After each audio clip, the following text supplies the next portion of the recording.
troisième et dernière saison d'Euphoria vient de sortir et il y a tellement de choses à dire que je sais même pas par quoi commencer. Est-ce que je commence par les personnages qui n'ont plus aucun sens ou par le scénario qui en a encore moins d'ailleurs ou encore par l'histoire qui n'historise tout simplement plus du tout. Salut, moi c'est Forest. Dans cette vidéo aujourd'hui on va parler de Euphoria et très clairement je suis sérieuse quand je dis que je ne savais vraiment pas par quoi commencer, par quel bout prendre la série pour faire cette critique, parce que oui ce serait une critique, parce que vu la gueule de la série il faut pas déconner non plus, ça n'est pas être des louanges. Comme dans cette saison il n'y a absolument rien qui allait, j'ai décidé de découper la critique en deux parties. Dans un premier temps, plus en fait parler de toutes les polémiques qu'il y a eu par rapport à la saison, et puis une deuxième partie un peu plus personnelle sur ce que j'ai pensé réellement des personnages et de leur évolution, parce que c'est surtout pour ça qu'on regardait Euphoria, pour l'histoire, pour les personnages, et j'en parlerai dans la deuxième partie. Profitez-en bien parce que ce sera une des premières et probablement la Dernière fois en fait.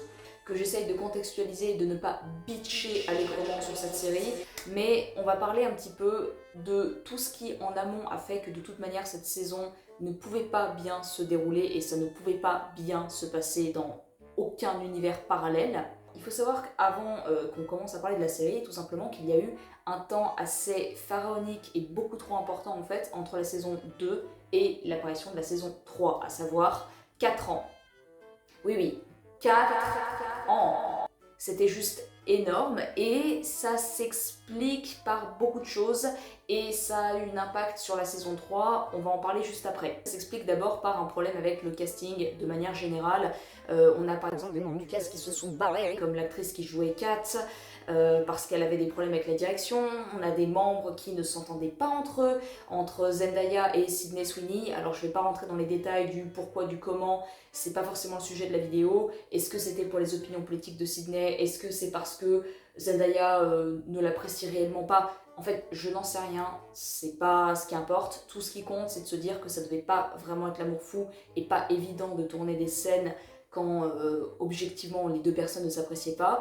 On a aussi de manière générale pas mal des membres du cast qui sont quand même des assez grosses célébrités, qui avaient un planning assez surchargé. On pense à Jacob Elordi qui joue le rôle de Nate Jacob, ou encore Sydney Sweeney qui joue le rôle de Cassie et Zendaya qui joue le rôle de Rue. En fait, c'est des personnes qui avaient un très gros planning, qui n'étaient pas forcément disponibles pour filmer, tourner Euphoria, et concrètement, ça aussi, ça a repoussé l'arrivée de la troisième saison. Un qui est vraiment malheureux pour le coup et qui a lui aussi repoussé en fait l'écriture, le scénario, la création de la troisième saison, c'était tout simplement la mort de Angus Cloud.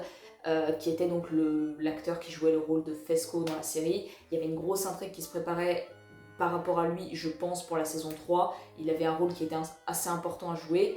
Il est mort en 2023 et malheureusement, ça a obligé les producteurs à changer une bonne grosse partie du scénario. Et comme je le disais juste avant, pourquoi je vous raconte tout ça et pourquoi ça a joué un rôle sur la série? Et bah tout simplement parce que ça a rallongé le temps d'attente entre la saison 2 et la saison 3 d'Euphoria et ça a obligé les producteurs à changer le scénario d'une part, mais surtout à le changer tellement pour justifier du vieillissement en fait des acteurs, de faire un bon temps de 5 ans entre la saison 2 et la saison 3.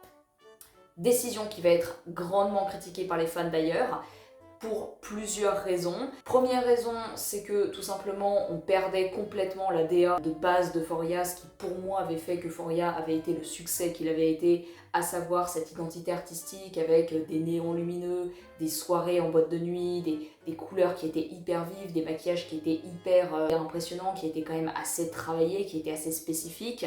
Tout cet univers-là, on l'a complètement délaissé dans la troisième saison pour le remplacer par une Tarantino Friendly Core. Un autre problème aussi qu'on a eu, qui pour moi est un peu plus important, c'est tout simplement que la saison 2 elle se terminait sur un énorme cliffhanger en fait. On avait pas mal d'intrigues, on avait un gros cliffhanger et on était en droit de se demander ce qui allait se passer directement après cet événement dans la saison 2. Et là concrètement, ça nous coupe un peu l'herbe sous le pied étant donné qu'on passe d'un énorme cliffhanger à la saison 2 à tout le monde fait sa vie assez tranquillement dans la saison 3. Donc pour résumer, la création de cette troisième saison, elle s'est faite entre des acteurs qui ne s'aimaient pas, des acteurs qui ne voulaient pas jouer dans Euphoria tout simplement, des acteurs qui se cassaient. Le groupe Labyrinthe, bien connu, qui a fait aussi en grande partie le succès d'Euphoria, qui s'est barré à cause de la direction. C'était vraiment le bordel et concrètement, ça nous a amené à ce scénario. Et maintenant, on va en parler. Dès le premier épisode, on va commencer à avoir plein de polémiques sur la saison. Et ça va pas arrêter. À chaque épisode, il va y avoir des nouvelles polémiques. Et dès le départ, parce qu'on va beaucoup revenir dessus en fait tout au long de la série, mais en gros, il y a toujours cette fine frontière lorsque vous avez une série télé en fait qui parle de sujets qui sont assez durs à entendre, qui sont assez durs à traiter. Il y a toujours en fait cette fine limite entre est-ce que la série est en train de me montrer quelque chose d'assez cru et elle fait exprès en fait de me montrer la dure réalité de la vie sans forcément essayer de l'édulcorer, ou est-ce que la série est juste en train d'exagérer sur certains points pour rendre la série encore plus gore, encore plus trash et pour faire le buzz. Concrètement, je pense que personne n'a la réponse, mais on peut tous se faire une opinion, et en l'occurrence, la plupart des spectateurs d'Euphoria se sont fait leur, et il était clairement pas positif. En gros, dès le premier épisode, donc on fait ce bond dans le temps de 5 ans et on redécouvre Rue accompagnée de Faye et on se rend compte qu'elles sont devenues des mules pour des narcotrafiquants. Dès la première scène, on les voit avaler des grosses quantités de lubrifiants pour pouvoir faire passer des sachets où il y a de la drogue à l'intérieur et pouvoir passer la frontière des États-Unis au Mexique et délivrer cette drogue justement. Jusque-là, à la limite, c'était passable. C'est pas encore ça qui a complètement fait polémique. C'est le moment où il y a eu un accident, c'est-à-dire où Faye s'est littéralement dessus et où on peut voir qu'un chien vient lui lécher les jambes, donc lui lécher la qu'elle a sur les jambes. Comme je vous ai dit, hein, personne n'a la réponse, on se fait notre opinion. Moi, personnellement, je me suis fait le mien également.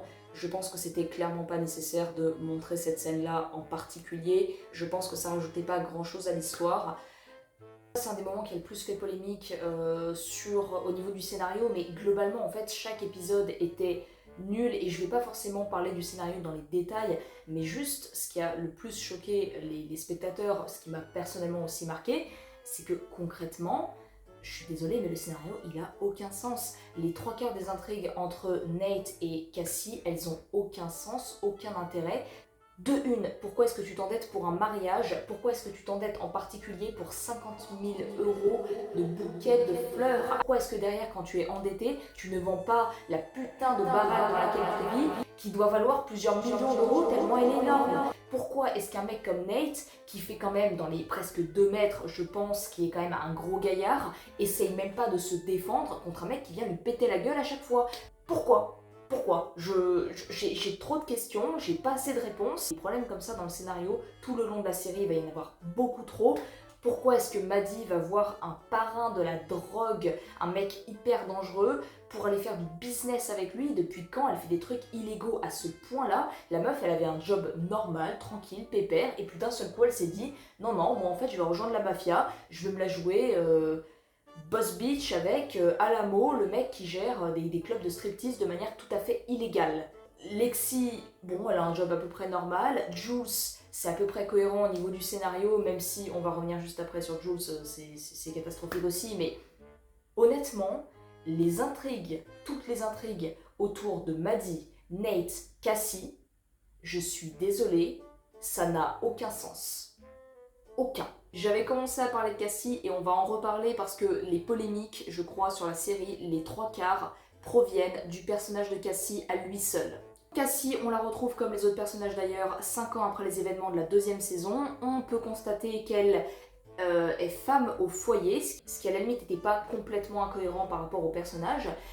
Sauf qu'on la voit en parallèle commencer à créer du contenu OnlyFans, chose qu'elle va continuer de faire de plus en plus, pour éponger les dettes de son maintenant mari Nate Jacob, parce que oui, du coup, il se marie dans la série. Hein, et effectivement, fatalement, on peut voir dans la série des scènes où Elle crée du contenu OnlyFans. on peut la voir en train de se déguiser en chien ou en train de mettre des sous-vêtements pour bébé. C'est hyper perturbant, honnêtement je trouvais pas du tout ça intéressant, ça rapporte rien à l'histoire. Et d'ailleurs en parlant de rapporter quelque chose à l'histoire, je pense que le problème vraiment avec Cassie, c'est même pas tant l'hypersexualisation, parce que oui c'est un fait, elle est hypersexualisée tout le long de la série. Par contre, ce qui est un petit peu embêtant, c'est quel est le but derrière, quel est l'objectif de sexualiser comme ça un personnage, et quel est le but entièrement du personnage de Cassie. et bah moi personnellement je trouve qu'elle n'en a pas. C'est-à-dire que le personnage, à part être stupide, chouiner, pleurer, oui ça veut dire la même chose, je l'ai dit 2 fois, mais franchement vu le nombre de fois où elle le fait dans la série, ça vaut le coup, et se plaindre et hurler, bah oui, Cassie, elle fait pas grand chose concrètement, et moi ce qui représente très très bien l'inutilité et la stupidité surtout de Cassie, outre l'entièreté du scénario et l'entièreté de ses choix pendant la 3e saison, c'est concrètement la scène de retrouvailles avec Maddie, où clairement on peut voir que Maddie, elle l'insulte presque, et Cassie derrière, elle réagit pas, elle comprend même pas que Maddie est en train de l'insulter. Et ça, à part être une grosse débile pour pas comprendre que la go en face, elle est en train de t'insulter, je sais pas ce qu'il faut être. On est passé d'un personnage avec Cassie, et c'est ça qui est d'autant plus déplorable en fait, qui était très intéressant, qui était un thème qui était assez intéressant, qui n'était pas forcément hyper abordé dans le cinéma en général, où on parlait d'un personnage féminin qui était en manque d'attention, qui cherchait de la reconnaissance, qui avait été abandonné par son père. C'est des thèmes qui sont assez intéressants, à juste un personnage qui chouine, qui se plaint, qui hurle et qui crée du contenu OnlyFans. Pas très passionnant en effet. Et alors, malheureusement, Cassie n'est pas le seul personnage qui a été complètement laissé de côté. Tous les personnages ont été complètement délaissés et complètement bâclés pendant cette 3e saison. Honnêtement, je suis presque contente que Kate, le personnage de Kate ne soit pas dans la 3e saison parce que ça aurait pas servi à grand chose. Alors, d'abord Maddie, ça a beaucoup déplu à pas mal de fans. Moi, j'ai pas trouvé ça catastrophique du tout, le fait qu'elle soit juste assistante. Au contraire, je trouve que ça rajoute une pointe de réalisme à la série. On peut pas forcément tous devenir des superstars multimillionnaires et super bien réussir nos vies 5 ans après être sortis du lycée. Donc, ça me dérange pas tant que ça. Par contre, il y a plein de moments où concrètement on voit que le personnage n'est pas fidèle à lui-même. Quand par exemple lors du mariage entre Nate et Cassie, on voit que l'ancienne meilleure pote, l'ancienne pote en tout cas, que Maddie avait au lycée revient la voir, elle est enceinte et Maddie commence à bitcher sur elle, c'est clairement pas raccord avec le personnage. Le moment où elle dénonce Rue à Alamo, plus ou moins, c'est encore une fois pas du tout raccord avec le personnage, je suis désolée. Maddie la croit dans la saison 2 lorsque Rue dit à tout le monde que Cassie depuis quelque temps sort avec Nate alors qu'elle était complètement droguée, qu'elle n'était pas du tout sobre à cette période. Et là d'un seul coup on a une Maddie qui ne croit pas du tout Rue, la dénonce à un mec qui est de manière tout à fait évidente complètement dangereux. Maddie était connue comme personnage pour être quelqu'un de loyal, là clairement ça fait pas partie de ses qualités dans cette saison. Pour moi le personnage de Maddie il a été complètement bâclé, en plus le fait de s'associer avec Alamo à un moment donné, c'était clairement pas le smart move de boss bitch qu'elle pensait être, qu'elle venait de faire. Très clairement, je sais pas trop quel était le plan derrière, je pense qu'il n'y en avait pas, mais en tout cas c'était clairement pas intelligent. Nate, clairement, c'était un des personnages les plus intéressants dans la saison 1 et 2, et les fans avaient plein de théories sur lui, sur ce qu'il allait faire dans la 3e saison. Moi ça me donne un peu la vibe de ce que les fans avaient imaginé pour la fin de la dernière saison de Stranger Things. Je crois que les fans sont allés beaucoup trop loin, et ils ont prêté beaucoup trop de qualité à l'auteur de la 3e saison. Nate c'était un des personnages les plus intéressants de la saison 1 et 2.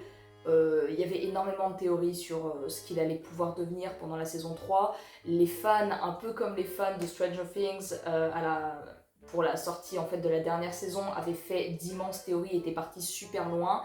Factuellement, les auteurs n'en ont absolument rien fait et ils se sont contentés de le rendre complètement invisible et surtout complètement inutile dans la 3e saison, disons-le, parce que concrètement, oublions l'arc de rédemption, la vengeance, des sentiments complexes, etc.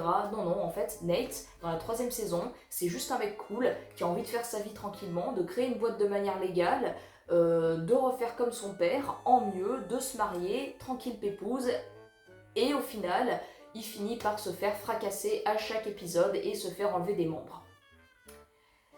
Et il meurt comme une merde dans un sarcophage, enterré 50 mètres sous le sol, et tué par un serpent vénéneux. C'est concept. Concrètement, le gros problème pour moi avec Nate, c'est même pas en soi ce qui s'est passé avec son personnage, etc. C'est des choses qui peuvent arriver. Le vrai gros problème, c'était le potentiel en fait du personnage. On aurait pu vraiment faire quelque chose de ouf avec le personnage de Nate, et à la place, on a eu ce qu'on a eu. Et puis surtout, Nate ne ressemble pas à Nate en fait, hein. Tu peux pas passer, enfin clairement, et c'est ça le problème entre autres du bond dans le temps de 5 ans, c'est que on se retrouve avec un Nate 5 ans plus tard, on sait pas ce qui s'est passé, on sait pas comment ça s'est passé, on sait pas pourquoi ça s'est passé, mais Nate est devenu un chill guy. Juice, bon, moi je pense que c'est le seul point positif de cette dernière saison, c'est que les gens se sont enfin rendus compte que c'était une connasse. Voilà, moi je l'ai toujours détestée de la saison 1, 2 ou 3. J'ai toujours trouvé qu'elle était assez ignoble, notamment avec Rue. J'ai toujours trouvé qu'elle était complètement inutile. Et j'ai jamais trouvé qu'elle avait des sentiments spécialement ambivalents, complexes ou intéressants à explorer. Bien au contraire, pour moi, elle a révélé son vrai visage dans cette saison. Point positif. Finir avec les personnages, bien évidemment, on a Rue, qui est pour moi le seul personnage qui restait vraiment intéressant dans cette série. Que dire Personnellement, alors je sais que c'est très ambivalent et que ça a vraiment divisé les spectateurs, que ça a vraiment divisé les gens qui ont regardé la série. Il y en a qui ont apprécié le fait que Rue meure. Il y en a qui... Enfin, personne n'a apprécié le fait que Blue meure, mais certaines personnes ont compris ce choix artistique, d'autres ne l'ont absolument pas compris. Moi, personnellement, je le comprends. Est-ce que j'ai pleuré quand j'ai vu que Blue mourait? Oui. Est-ce que j'étais dégoûtée qu'elle meure? Oui. Est-ce que j'ai eu du mal à dormir? Oui. Est-ce que ça m'énerve un peu? Aussi. Mais je suis obligée d'admettre que c'était pas forcément incohérent. En fait, moi, ce qui me dérange le plus dans cette histoire, c'est que elle est morte d'une overdose. Et c'est très dommage. C'est très dommage pour son personnage parce que, par rapport à son histoire, parce que la réponse en fait du producteur, de celui qui a fait la série au fait de tuer Rue, c'est qu'il disait c'est cohérent pour un personnage, pour quelqu'un qui a commencé à être addict en fait à la drogue, de mourir d'une overdose, surtout quand on commence si jeune, de cette façon-là. Ce qui est complètement vrai, il y a énormément de gens qui meurent du fentanyl, c'est une drogue qui est extrêmement dangereuse et c'est extrêmement grave, il n'y a pas de souci là-dessus. Le problème c'est que Rue était sobre au moment où c'est arrivé et elle ne savait pas qu'elle prenait du fentanyl. Donc par rapport à ce que l'auteur a dit, c'est assez peu cohérent je trouve, et moi personnellement ça me dérange. Après c'est juste moi. Tandis, même si sa mort est extrêmement triste, je la comprends. Je comprends aussi que des gens soient pas d'accord avec ça et aient eu du mal en fait avec cette partie-là. Je le comprends entièrement. Moi-même, j'ai eu beaucoup de mal. Moi-même, ça me fait, je vais le dire hein, concrètement, ça me fait chier. Maintenant, c'est un des seuls personnages qui a fait tenir la série et c'est beaucoup revenu d'ailleurs dans les critiques de beaucoup de fans. Beaucoup de gens disaient moi aujourd'hui je regarde Euphoria juste parce que j'ai envie de voir ce qui va arriver à Blue et Maddie. C'était les deux seuls personnages vraiment appréciés et ça se comprend parce que Blue jouée par Zendaya, ça a été un énorme personnage. Ça a été un personnage qui nous a fait vivre beaucoup d'émotions. On était avec elle, on la supportait, on la soutenait très clairement. Et c'est vrai que c'est le seul moment, je crois, de la série qui était appréciable. C'est le moment où ça s'est terminé et malheureusement le moment où ça s'est fini sur une note négative avec la mort du personnage principal de la série. Bon, c'était tout pour cette série. J'espère que la vidéo elle vous a plu. N'hésitez pas à me dire ce que vous en avez pensé dans les commentaires. N'hésitez pas à me dire ce que vous avez pensé de la série vous aussi. Moi, globalement, si je devais lui donner une note, je lui mettrais un petit 4 sur 10. 4 pour l'effort, faut pas déconner, je lui donnerai pas beaucoup plus. Et je vous dis à une prochaine pour une autre vidéo.